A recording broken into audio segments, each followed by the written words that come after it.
দীর্ঘ প্রতীক্ষার অবসান। বুধবার থেকে কংক্রিটের পাকা রাস্তার কাজ শুরু হলো চাঁচল ১ নম্বর ব্লকের মতিহারপুর গ্রাম পঞ্চায়েতের কাতলামারিতে। ফিতে কেটে ও নারকেল ফাটিয়ে কাজের শিলান্যাস করেন পঞ্চায়েত প্রধান মাশরেফা খাতুনের প্রতিনিধি মাজিদুর রহমান। উপস্থিত ছিলেন উপপ্রধান আজাহার খান ও স্থানীয় পঞ্চায়েত সদস্য মুক্তার হোসেন। পঞ্চায়েত সূত্রে জানা গিয়েছে, কাতলামারিতে ১০০ মিটার রাস্তা কংক্রিটের করার জন্য পঞ্চদশ অর্থ কমিশনের তহবিল থেকে বরাদ্দ হয়েছে ১.৫ লক্ষ টাকা। রাস্তার কাজ শুরু হওয়ায় খুশি এলাকার বাসিন্দারা। আজকে আমরা মতিহারপুর অঞ্চলের কাতলামারি গ্রামে রাস্তা উদ্বোধন আছে। এখানকার মেম্বার আছে, ওই মেম্বারের আহ্বানে আমরা এখানে এসেছি।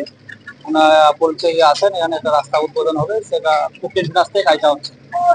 কত টাকা বরাদ্দ হয়েছে? এখানে ১.৫ লক্ষ টাকা বরাদ্দ। এটা খুব প্রয়োজন ছিল আমাদের। এটা রাস্তা দিয়ে আমাদের মানে পৌঁছা যায় এবং মাদ্রাসাটা আছে, বিশাল মাদ্রাসা দেখলে হয়তো আপনারাও হয়তো অবাক পড়ে যাবেন, এত বড় মাদ্রাসা আছে। রাস্তাটার খুব অভাব আমাদের ছিল, অনেকদিন থেকে চেষ্টা করেছি কিন্তু আমরা পারিনি। যাই হোক, এই প্রধানের আমলে আমরা যেটা পেয়ে গেলাম, ভালো কাজ করলো প্রধান আমাদের। মালদা টুডে।